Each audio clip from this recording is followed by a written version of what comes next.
ఒక సగటు మనిషి 90 ఏళ్లు బ్రతుకుతారని అనుకుంటే దానిలో 30 సంవత్సరాల పాటు ఒక మనిషి పడుకుంటూనే ఉంటాడు. అలాంటి ఈ నిద్ర రాత్రి అయ్యేసరికి మనలో చాలా మందికి రావడం కష్టమవుతుంది. ఇన్ఫాక్ట్ నిద్ర రావడం కోసం హాస్పిటల్స్ కి వెళ్లి వేల రూపాయలు ఖర్చు చేసి టాబ్లెట్స్ కొంటున్నారు. కానీ నేను ఈ వీడియోలో మనం ఏ విధంగా పడుకోవాలి, మనకి క్విక్ స్లీప్ ఎలా వస్తుంది, మనం గాఢ నిద్రలోకి ఎలా వెళ్ళాలి అండ్ వయసు బట్టి ఏ మనిషి ఎన్ని గంటలు పడుకోవాలి ఈ వీడియోలో మాట్లాడుకోబోతున్నాం. ఫస్ట్ మనం ఏ పొజిషన్ లో పడుకుంటే కరెక్ట్, దీని గురించి మాట్లాడదాం. మనం చాలా పొజిషన్స్ లో పడుకుంటాం. అందులో మనం ముఖ్యంగా 3 పొజిషన్స్ లో పడుకుంటాం. First the back, second side wise, third free fall అంటే స్టమక్ వైపు పడుకోవడం. ఈ 3 పొజిషన్స్ లో ఎక్కువ మంది పడుకుండేది side wise. So first side wise position గురించి మాట్లాడుకుందాం. ఈ సైడ్ వైజ్ లో కూడా 2 పొజిషన్స్ ఉన్నాయి, left side and right side. Scientific గా ప్రూవ్ అవ్వింది ఏంటి అంటే మనం లెఫ్ట్ సైడ్ పడుకుంటేనే మన హెల్త్ కి చాలా మంచిది, రైట్ సైడ్ పడుకోవడం అస్సలు మంచిది కాదు. దీనిని నేను సైంటిఫిక్ గా ఎక్స్ప్లెయిన్ చేస్తాను, వినండి. మనం ఏమి తిన్నా ఆ ఫుడ్ అంతా డైజెస్ట్ అవడానికి కొన్ని గంటల టైమే పడుతుంది. ఈ ప్రాసెస్ మొత్తంలో మన ఫుడ్ అనేది చాలా సేపు స్టమక్ లోనే ఉంటుంది కదా. అలాంటిది ఆ స్టమక్ ఎటువైపు ఉంటుంది, లెఫ్ట్ సైడ్. మనం ఎప్పుడైతే ఒక ఫుడ్ తిన్నామో ఆ ఫుడ్ అనేది మన నోట్లో నుంచి ఒక పైప్ ద్వారా డైజెస్టివ్ సిస్టమ్ కి వెళ్తుంది. ఆ పైప్ పేరే ఎసోఫగస్. కానీ ఈ ఎసోఫగస్ కి ఒక చిన్న వాల్వ్ అనేది ఉంటుంది. ఎప్పుడైతే మనం తినే ఫుడ్ అనేది స్టమక్ లోకి వెళ్తుందో అప్పుడు ఈ వాల్వ్ అనేది ఓపెన్ అవుతుంది. కానీ ఈ వాల్వ్ అనేది వన్ సైడ్ ఓపెనింగ్ మాత్రమే. బయట నుంచి ఏ ఫుడ్ అయినా ఈ వాల్వ్ దగ్గరికి వస్తే లోపలికి వెళ్తుంది, గానీ లోపల నుంచి ఫుడ్ మాత్రం ఈ వాల్వ్ నుంచి బయటికి వెళ్ళదు. కానీ కొన్ని సందర్భాల్లో హెల్త్ ఇష్యూస్ ద్వారానో లేదా ఏజ్ ఫ్యాక్టర్ ద్వారానో ఈ వాల్వ్ అనేది ఓపెన్ అయ్యే అవకాశం ఉంటుంది. ఎప్పుడైతే లెఫ్ట్ సైడ్ పడుకుంటామో అప్పుడు మనం తిన్న ఫుడ్ అంతా స్టమక్ లోకి వెళ్తుంది అని మాట్లాడుకున్నాం కదా. ఆ స్టమక్ లెఫ్ట్ సైడ్ ఉండడంతో ఫుడ్ డైజెస్ట్ అయ్యే ప్రాసెస్ లో ఎప్పుడైతే కొన్ని గ్యాసెస్ ఫామ్ అవుతాయో అవన్నీ సక్రమంగా మిక్స్ అయ్యి ఫుడ్ అనేది డైజెస్ట్ అవుతుంది. ఈ ఫోటోలో చూస్తున్నట్టు ఎప్పుడైతే మనం లెఫ్ట్ సైడ్ పడుకుంటామో అప్పుడు మనం తిన్న ఫుడ్ అంతా ఈ స్టమక్ లోకి వెళ్లి కరెక్ట్ గా డైజెస్ట్ అవుతుంది. మనకి ఏ హెల్త్ ఇష్యూస్ ఉన్నా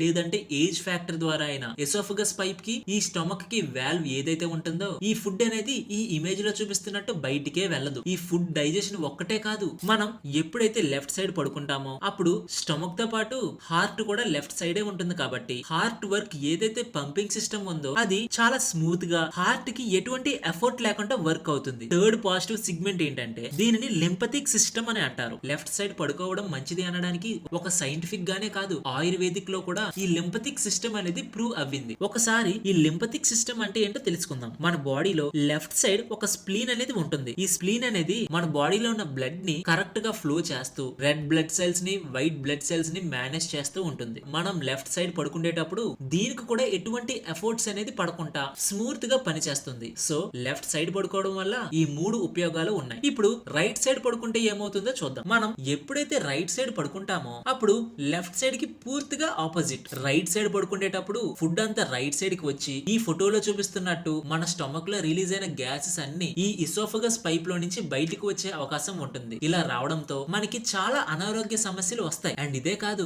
హార్ట్ కూడా లెఫ్ట్ సైడ్ ఉండడంతో దాని పంపింగ్ సిస్టమ్ కూడా చాలా కష్టపడుతుంది. అది ఎలాగో ఒక చిన్న ఎగ్జాంపుల్ తో చెప్తా. సపోజ్ ఒక చిన్న వాటర్ పంప్ ఒక గ్రౌండ్ ఫ్లోర్ లో ఉంది. ఆ పంప్ నుంచి 10th ఫ్లోర్ కి వాటర్ పంపాలి అంటే ఆ పంప్ కి అవే ఎఫర్ట్స్ ఎంత ఎక్కువగా ఉంటుంది. సేమ్ అలానే మనం ఎప్పుడైతే రైట్ సైడ్ పడుకుంటామో అప్పుడు లెఫ్ట్ సైడ్ ఉన్న ఈ హార్ట్ అనేది కొంచెం ప్రెజర్ యూజ్ చేసి ఆ బ్లడ్ ఫ్లో ని రైట్ సైడ్ పంపి బాడీ మొత్తానికి బ్లడ్ ని సర్క్యులేట్ చేస్తుంది. మనం రైట్ సైడ్ అనేది అస్సలు పడుకోకూడదు, కేవలం లెఫ్ట్ సైడ్ మాత్రమే పడుకోవాలి. ఫ్రెండ్స్, ఇప్పుడు వరకు మన వీడియోని చూసారు కదా. మీకు ఈ వీడియో గానీ నచ్చితే మన వీడియోని ఖచ్చితంగా లైక్ చేసి మన ఛానల్ ని సబ్స్క్రైబ్ చేయడం మర్చిపోకండి. ఇప్పుడు సెకండ్ పొజిషన్ గురించి మాట్లాడుకుందాం. ఈ పొజిషన్ బ్యాక్ పొజిషన్. ఈ బ్యాక్ పొజిషన్ ద్వారా మనకి ఎటువంటి అడ్వాంటేజ్ లేదు, అలాగని ఎటువంటి డిసడ్వాంటేజ్ కూడా లేదు. స్టమక్ కానివ్వండి, హార్ట్ కానివ్వండి, స్ప్లీన్ కానివ్వండి, ఎటువంటి ఎక్స్ట్రా ఎఫర్ట్స్ కూడా దీనికి పడవు. సో మనం బ్యాక్ పొజిషన్ లో పడుకోవడం వల్ల మన బాడీకి ఎటువంటి పాజిటివ్ గానీ నెగిటివ్ గానీ లేదు. ఇన్ఫాక్ట్ మనం ఇలా బ్యాక్ పొజిషన్ లో పడుకోవడం వల్ల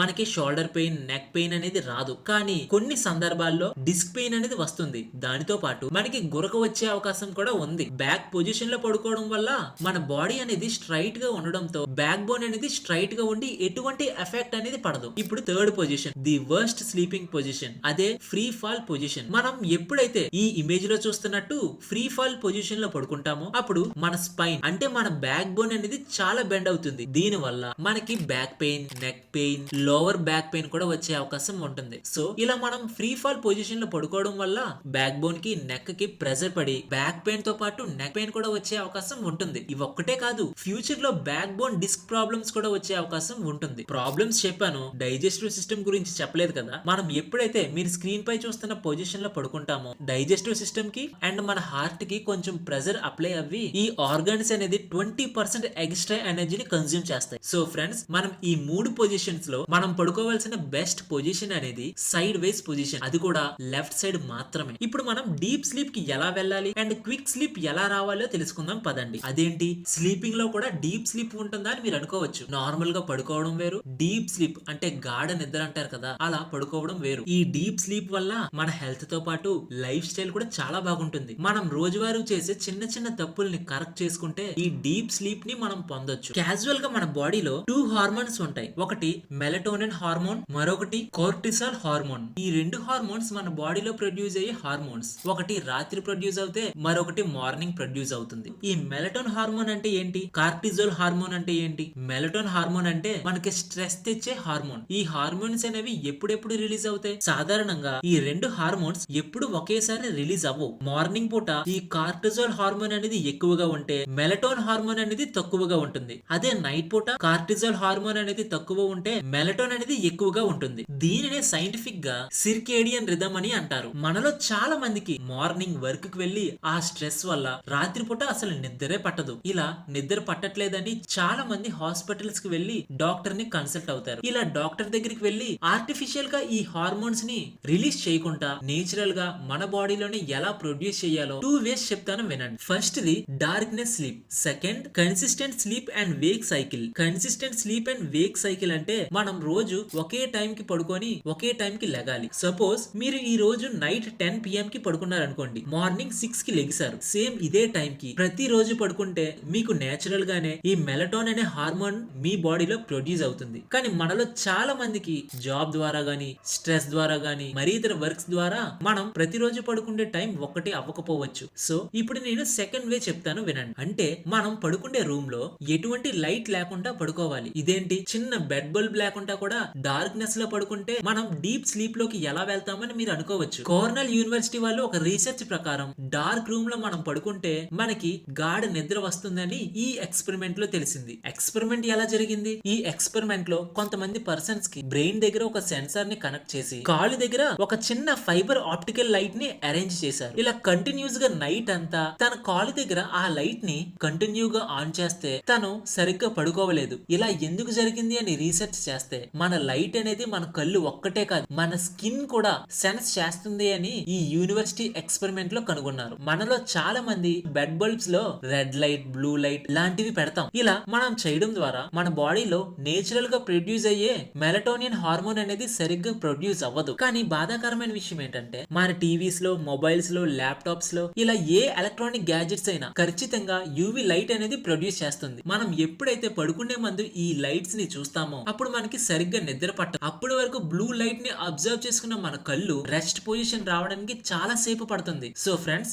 అందుకే మీరు ఎప్పుడు పడుకోవాలి అన్నా ఒక గంట ముందు మాత్రం మీ మొబైల్ గానీ, టీవీ గానీ చూడకుండా పడుకోండి. మీకు బోర్ కొడితే ఒక బుక్ చదవడానికి ట్రై చేయండి. రోజు ఒక గంట పాటు ఒక బుక్ చదవడం వల్ల మీరు చాలా నాలెడ్జ్ ని గెయిన్ చేసుకుంటారు. మనలాంటి మిడిల్ క్లాస్ పీపుల్స్ కి ఒక సపరేట్ డార్క్ రూమ్ కావాలి అంటే కొంచెం కష్టమే. సో అందుకే ఫ్రెండ్స్, మరొక ఆప్షన్ ఉంది. అదే బాడీ టెంపరేచర్ మెయింటెనెన్స్. సాధారణంగా మన బాడీ అనేది రూమ్ టెంపరేచర్ కంటే ఎక్కువ ఉంటుంది. రూమ్ టెంపరేచర్ మరియు మన బాడీ టెంపరేచర్ అనేది ఈక్వల్ గా ఉంటుందో అప్పుడు మనం గాఢ నిద్రలోకి వెళ్తాం. కానీ మన బాడీ టెంపరేచర్ ని, రూమ్ టెంపరేచర్ ని ఈక్వల్ చేసేది ఎలా? ఏసీ వేసుకొని మన బాడీని, రూమ్ టెంపరేచర్ ని ఈక్వల్ గా పెట్టి మనం డీప్ స్లీప్ లోకి వెళ్ళొచ్చు. ఒకవేళ ఎవరి దగ్గర అయితే ఏసీ ఉండదో వాళ్ళు పడుకుండే 2 గంటల ముందు హాట్ వాటర్ తో స్నానం చేస్తే వాళ్ళ బాడీ అనేది రూమ్ టెంపరేచర్ కి ఈక్వల్ గా అవుతుంది. అదేంటి, మన బాడీ ఉండేదే హీట్ గా, అలాంటిది హాట్ వాటర్ తో మనం స్నానం చేస్తే బాడీ ఇంకా హీట్ అవ్వాలి గానీ ఎందుకు రూమ్ టెంపరేచర్ తో ఈక్వల్ అవుతుంది అని మీరు అనుకోవచ్చు. మనం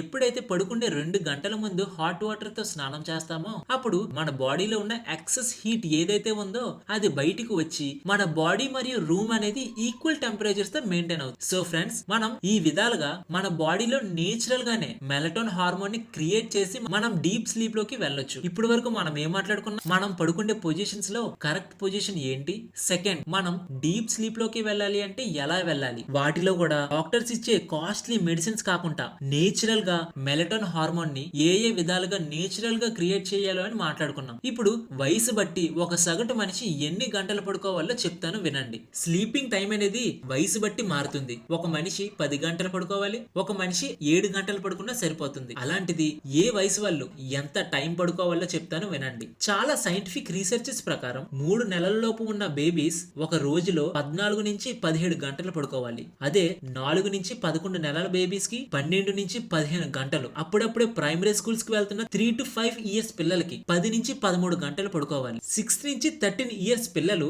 ఒక్క రోజులో 9 నుంచి 10 గంటలు పడుకోవాలి. హయ్యర్ స్కూల్ కి వెళ్తున్న పిల్లలు 14 నుంచి 17 ఏళ్ల వయసు గల వాళ్ళు ఒక్క రోజుకి 8 నుంచి 10 గంటలు పడుకోవాలి. అండ్ 15 నుంచి 65 ఏళ్లు మధ్యలో ఉన్న వాళ్ళు ఒక్క రోజులో 7 నుంచి 9 గంటలు పడుకోవడం చాలా ఇంపార్టెంట్. అండ్ ఫైనల్ గా 60 ఏళ్ల కంటే పైబడి వాళ్ళు రోజుకి 7 నుంచి 8 గంటలు ఖచ్చితంగా పడుకోవాలి. సో ఫ్రెండ్స్, తెలుసుకున్నారు కదా ఏ వయసు వాళ్ళు ఎంతసేపు పడుకోవాలో అని. ఈ స్లీపింగ్ రిలేటెడ్ గా మనం పడుకునే పొజిషన్స్ లో ఏ పొజిషన్ కరెక్ట్ అని, మనం క్వాలిటీ స్లీప్ అంటే మెలటోనియం హార్మోన్ ని నేచురల్ గా ఎలా తీసుకువచ్చి పడుకోవాలి అని, అండ్ ఏ వయసు వాళ్ళు ఎన్ని గంటలు పడుకోవాలి అని ఈ వీడియోలో మాట్లాడుకున్నాం. వీటిలో మీకు ఇంకా ఏమైనా డౌట్స్ ఉన్నాయా? డౌట్స్ ఉంటే కామెంట్ సెక్షన్ లో కామెంట్ చేయండి. ఖచ్చితంగా మీ కామెంట్ కి రిప్లైగా మా జవాబుని మీకు పంపిస్తాం. ఈ వీడియో మీకు ఎలా అనిపించింది? నచ్చిందా? ఈ వీడియో నచ్చితే మన ఛానల్ ని సబ్స్క్రైబ్ చేసుకుని మన వీడియోని లైక్ చేయడం మర్చిపోకండి.